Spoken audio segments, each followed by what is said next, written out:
Yang kekasih, saya berdoa semoga engkau baik-baik saja dan sehat-sehat saja dalam segala sesuatu, sama seperti jiwamu juga sehat-sehat dan baik-baik. Katakan haleluya. Nah, firman Tuhan hari ini saya beri tema, saudara-saudara, yaitu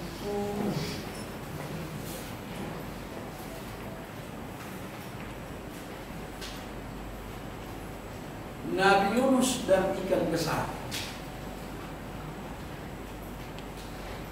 Ya, ini sejak sekolah minggu kita sudah mengerti tentang cerita Nabi Yunus ini.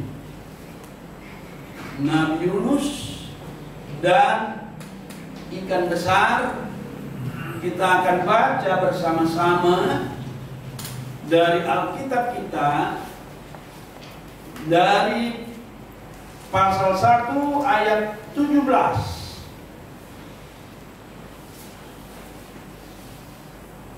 Yunus 1 ayat 17. Kita baca di depan. Halo. 1, 2, 3. Maka atas penuntuan Tuhan datanglah seekor ikan besar yang menelan Yunus, dan Yunus tinggal di dalam perut ikan itu 3 hari 3 malam lamanya. Katakan amin. Satu ayat hari ini, khotbah singkat di ibadah kita ini, kita dengarkan, kita renungkan, dan kita camkan sehingga kita bisa lepas dari masalah pergumulan yang kita hadapi pada masa sekarang ini. Kita lihat pendahuluan. Yunus yang namanya berarti merpati diperkenalkan sebagai putra Amittai di dalam pasal 1 ayat 1. Namanya merpati. Merpati itu adalah lambang kesetiaan. Tetapi dalam peristiwa ini, Yunus tidak setia dalam panggilannya. Dia menolak panggilannya.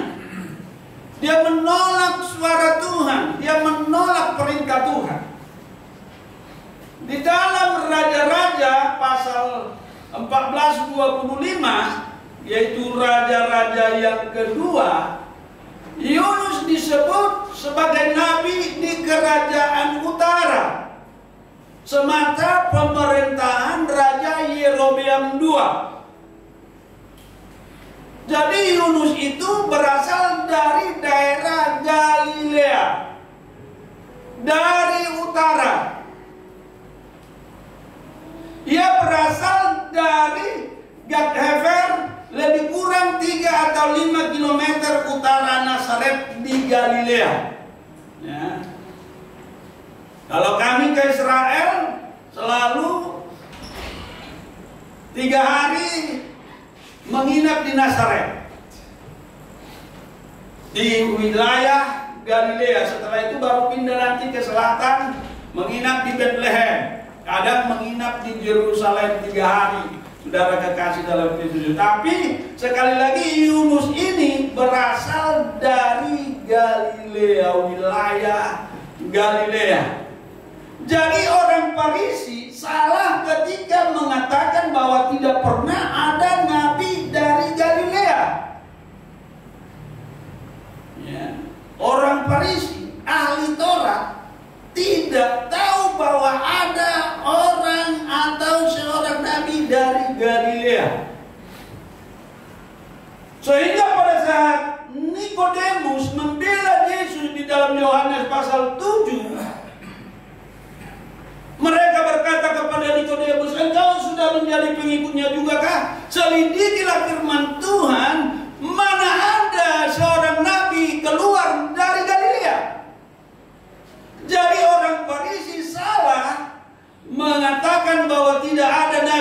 Galilea. Dari Galilea ada nabi namanya Nabi Yunus. Katakan amin. Karena dia berasal dari Gad-Hefer. Wahyu Yohanes 7 ayat 52 dikatakan, jawab mereka, apakah engkau juga orang Galilea? Selidikilah kitab suci, dan engkau akan tahu bahwa tidak ada nabi yang datang dari Galilea. Ternyata ada orang Farisi, orang hebat itu, ahli Taurat itu, ahli kitab itu tidak pernah membaca, yaitu 2 Raja-Raja pasal 14 ayat 25. Kita lebih pintar, katakan amin. Dengan orang Farisi pada masa zaman Yesus.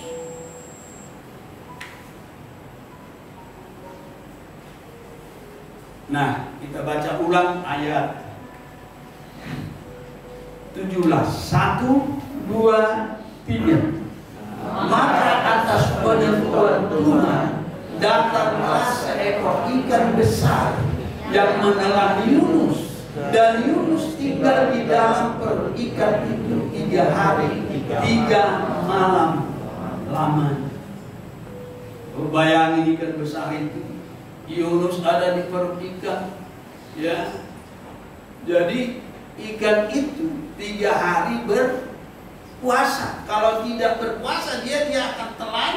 Yunus dengan perut besarnya akan lumat dia dan akan menjadi makanan empuk. Tapi ikan itu selama 3 hari 3 malam berpuasa, sama seperti Yunus.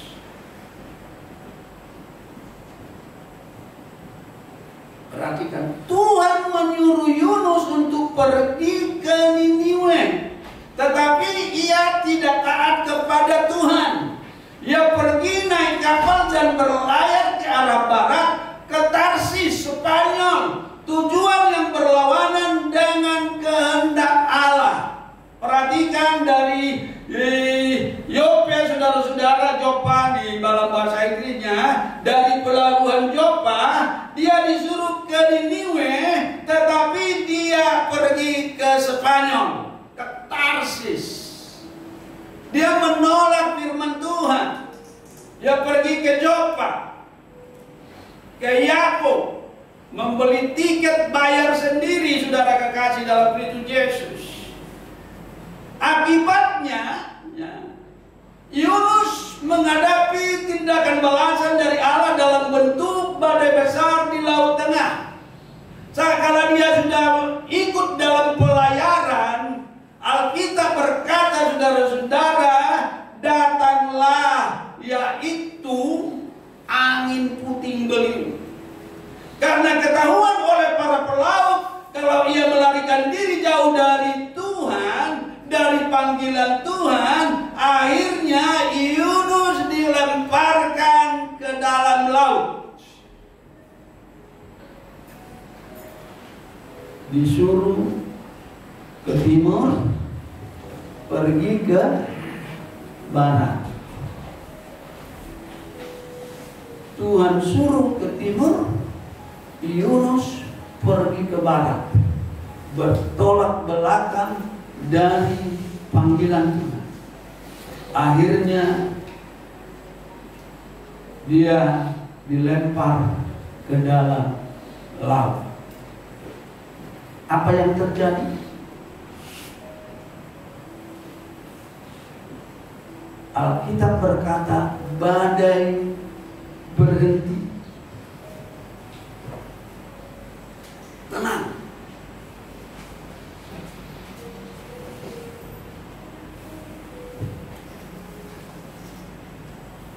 Alkitab berkata laut berhenti mengamuk dalam pasal 1 ayat 15.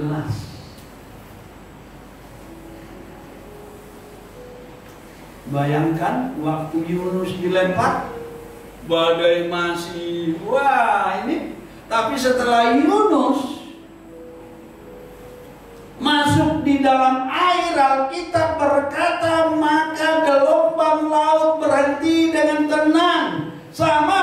peristiwa ini seperti peristiwa di dalam Markus pasal 39 waktu Yesus berlayar dengan murid-muridnya di Danau Galilea, saudara kekasih, maka angin puting beliung datang dan murid-muridnya membangunkan Yesus di buritan perahu dan dia berkata, "Oh Guru, engkau tidak peduli kita akan binasa." Tetapi Yesus berkata kepada angin dan danau itu, "Tenanglah, diamlah." Dan ombak, angin puting beliung berhenti seketika itu, saudara-saudara. Bayangin waktu Yunus dilempar ke dalam laut, terus berhenti. Kapal masih berhenti itu loh. Semua melihat Yunus masuk ke dalam laut. Waktu gelombang berhenti, teduh, tenang, Yunus muncul. Bayangin Yunus muncul. Wah, orang yang di dalam laut mungkin bersuka cita karena Yunus masih ada kesempatan untuk hidup. Tetapi Alkitab berkata tiba-tiba,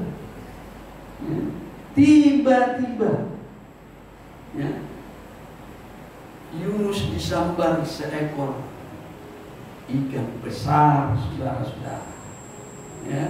Saat badai berhenti, semua orang yang berada di dalam kapal pasti melihat Yunus terapung di laut karena laut sudah tenang. Tetapi saudara kekasih dalam Kristus Yesus, menarik untuk kita renungkan. Saat Nabi Yunus terapung di laut, dia teringat akan panggilannya. Tiba-tiba atas perintah Tuhan datanglah seekor ikan besar. Yunus masih ditonton, yaitu penumpang dari kapal itu, saudara-saudara, dari atas kapal. Tapi tiba-tiba dia disambar oleh seekor ikan besar. Nabi Yunus, saudara kekasih dalam Kristus, ditelan oleh ikan besar itu. Dan tentu saya berpikir, wah, mereka menjerit. Ini istilahnya, saudara kekasih, lepas dari mulut singa masuk ke mulut buaya. Itulah pengalaman Yunus, Bapak Ibu kekasih dalam Kristus Yesus, yang lari dari panggilan Tuhan. Lepas dari mulut singa masuk ke mulut buaya, karena dia tidak dengar-dengaran kepada kebenaran firman Tuhan. Saat Yunus terapung, saudara kekasih, ia teringat akan panggilannya. Tiba-tiba atas perintah Tuhan datanglah seekor ikan besar menyambar dan menelan Yunus dan membawa Yunus sampai ke tubir laut, ke dasar laut.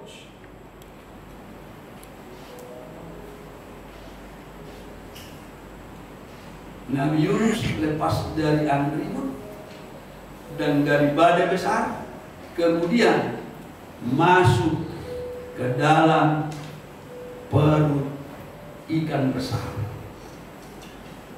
Saat Yunus berada dalam perut ikan, Alkitab menuliskan apa yang ditulis Alkitab.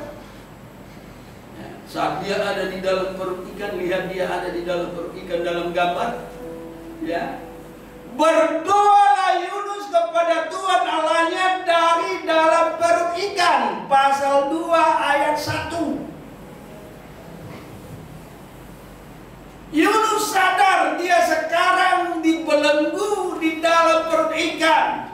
Maka dia berdoa kepada Tuhan dari dalam perut ikan. Ia sadar dan berkata di dalam doanya, saudara-saudara, telah terusir aku dari hadapan-Mu.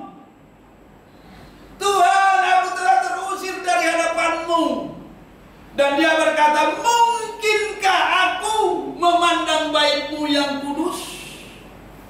Di dalam pasal 2 ayat 4 dia berkata, Tuhan, ampuni saya, kira-kira begitu.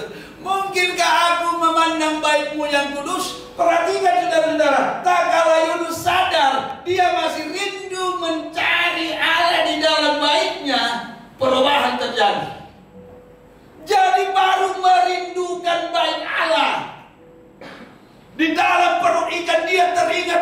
lagi bait Allah, dia teringat lagi memuliakan Tuhan di sana, dia teringat lagi menyembah Tuhan di sana, dia teringat lagi bertemu Tuhan di bait Allah, maka Alkitab berkata terjadi perubahan. Jadi hanya ingat bait Tuhan. Makanya setiap kita yang setia beribadah, yang setia datang di bait Tuhan, selalu pertolongan Tuhan ada. Katakan amin.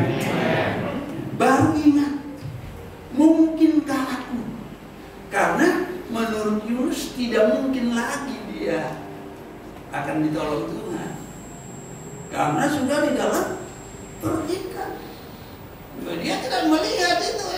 Bagaimana ini di perut ikan bisa, matanya tidak bisa ada gelap selama 3 hari 3 malam, saudara kekasih dalam Kristus.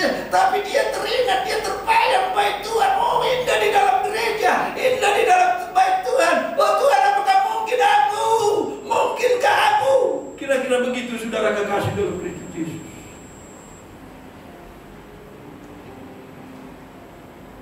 Jadi kalau saudara punya persoalan ingat gereja, katakan amin. Oh, pasti Tuhan sayang lagi dengan kamu. Yunus sadar bahwa ia tidak taat dan tahu bahwa yang melemparkannya ke dalam laut adalah Tuhan. Saat Yunus rindu berada di dalam bait Tuhan yang kudus, perhatikan. Saat Yunus rindu berada di dalam bait Tuhan yang kudus, Tuhan berbelas kasihan kepadanya yang sudah 3 hari 3 malam dalam perut ikan. Jadi tak kala dia rindu, saya ulangi, untuk kembali ke bait Tuhan, menjalankan panggilannya, Tuhan berbelas kasihan. Tuhan itu adalah Tuhan yang mengasihi dan penyayang. Katakan amin. Sebesar apapun dosamu, semerah kain kemisi pun dosamu, katanya, apabila engkau datang ke baitnya, minta ampun, berseru kepadanya, maka dia akan menyucikan engkau, dosamu putih seperti salju. Menjadi bahan renungan bagi kita semua. Perhatikan kiri kanan, menjadi bahan renungan untuk kita semua. Saat Yunus sadar akan panggilannya dan kembali kepada Tuhan, tidak serta-merta kondisinya lebih baik. Dia masih di dalam perut ikan. Dia merasa tidak mungkin lagi dia akan selamat. Butuh waktu beberapa lama untuk Yunus merenungkan dan memahami rencana Tuhan selama dia ada di dalam perut ikan. Bayangkan sampai 3 hari 3 malam. Ada waktu, ada proses, saudara kekasih dalam Kristus Yesus. Saudaraku dalam Kristus Yesus, mungkin saat ini Anda sedang mengalami goncangan ekonomi, goncangan pekerjaan, masalah dan lain-lain. Ingat, mudah bagi Tuhan untuk memulihkan semuanya itu. Katakan amin. Mungkin engkau punya persoalan di era COVID-19 ini, saudara kekasih. Saudara jangan khawatir, serahkan kepada Tuhan. Ingat baitnya yang suci, datang kepadanya. Mudah bagi Tuhan untuk menolong kita dari kondisi ekonomi yang sedang terpuruk masa sekarang ini. Katakan amin. Gampang bagi Tuhan, saudara kekasih dalam Kristus Yesus.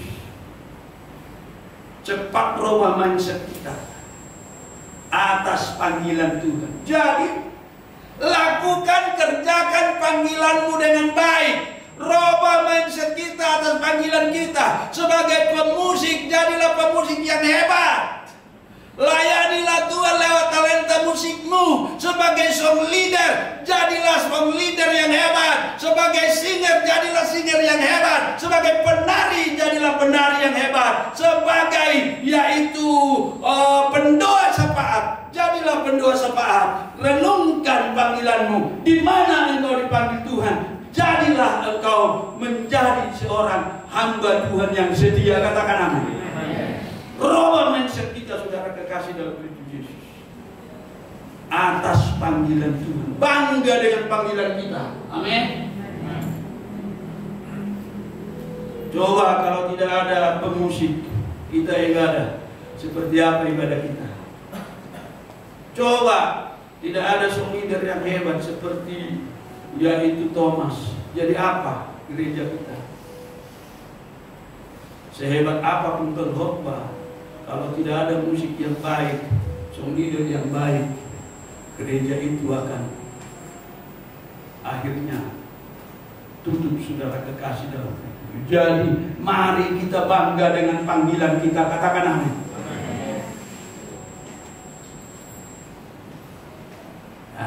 Perhatikan, saat Tuhan panggil engkau pergi ke timur, saat Tuhan panggil engkau untuk pergi ke Niniwe, pergilah ke Niniwe, katakan amin. Jangan coba-coba pergi ke Spanyol. Jangan coba-coba pergi ke Tarsis, Bapak Ibu. Saat Tuhan panggil engkau ke Niniwe, jadilah, pergilah ke Niniwe, katakan amin. Jangan pernah ragu dengan panggilan Tuhan. Jangan pernah ragu dengan talenta yang diberikan kepadamu. Lakukan dengan sempurna, maka Tuhan akan memberkatimu dengan sempurna. Jangan coba-coba lari ke Tarsis. Jangan coba-coba lari ke Spanyol. Itu ujung bumi Spanyol itu, saudara-saudara. Itu ujung Eropa. Sudah berdekatan dengan Afrika. Ya. Hanya dibatasi oleh selat. Tuh gambar tadi, Tarsis itu ada di Spanyol, saudara-saudara. Ya.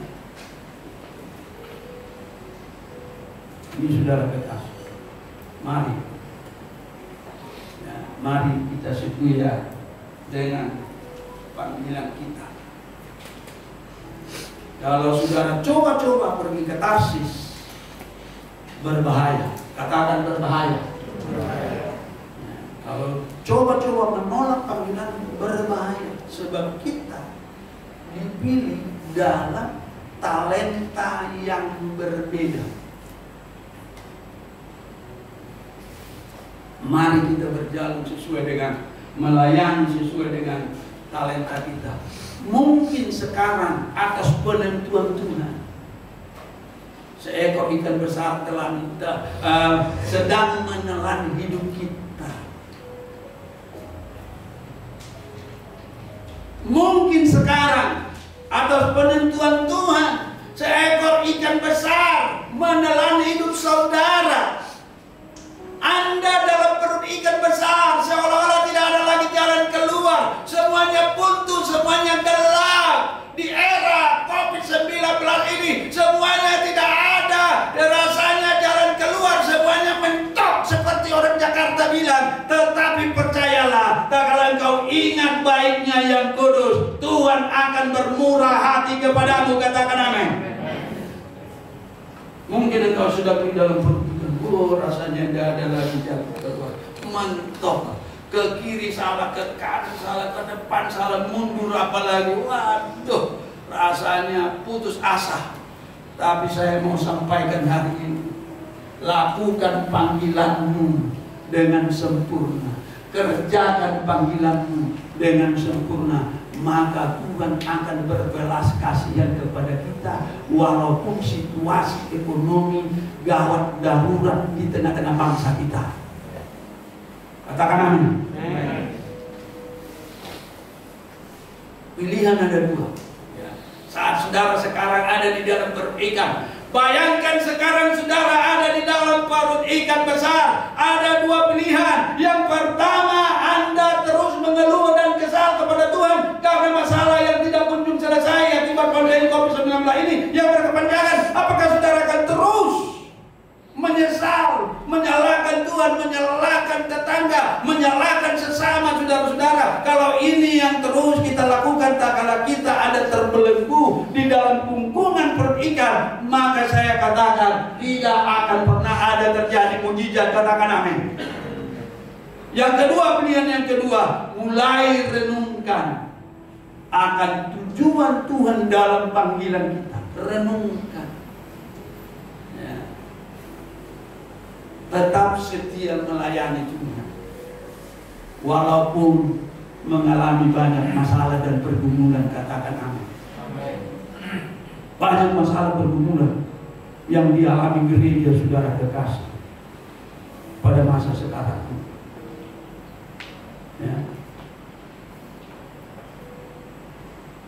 Seolah-olah pelayanan tertutup, tetapi pelayanan justru luar biasa melalui teknologi yang luar biasa saat ini. Kita dipaksa melayani dari teknologi.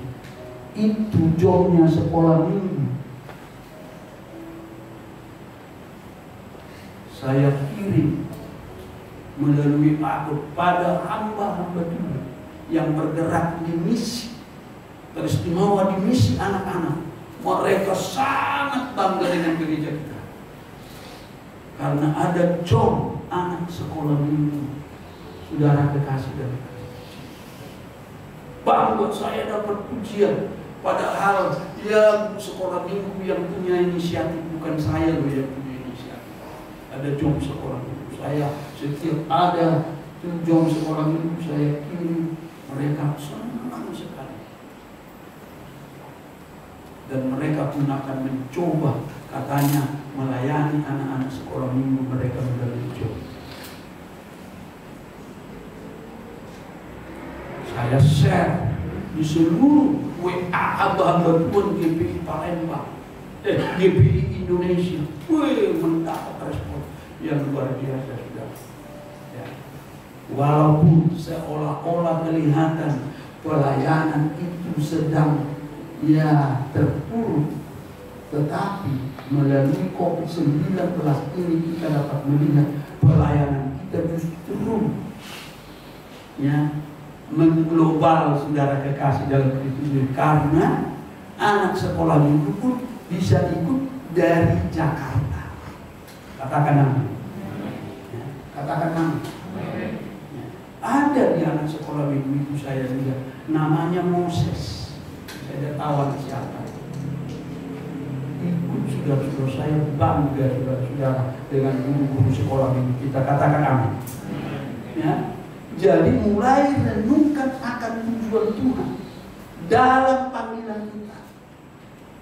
Ya. Walaupun ibadah dibatasi di gereja secara langsung, tapi kita bisa mengembang melayani melalui pelayanan, yaitu pelayanan virtual, saudara kekasih dalam Kristus Yesus. Semakin cepat Anda mengerti, maksudnya semakin cepat Anda merubah mindset Anda tentang panggilan, semakin cepat Anda keluar dari perut ikan besar itu. Katakan amin.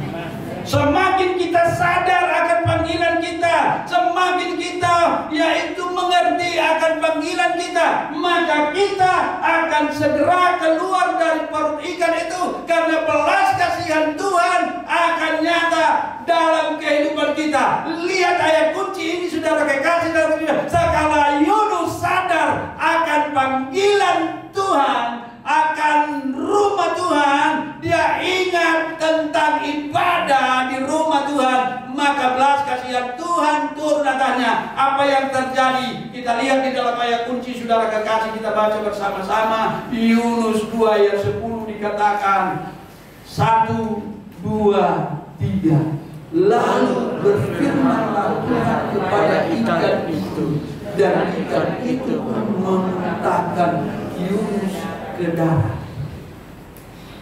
Perhatikan, Yunus yang ditelan ikan besar itu selama 3 hari 3 malam, atas perintah Tuhan Yunus dilemparkan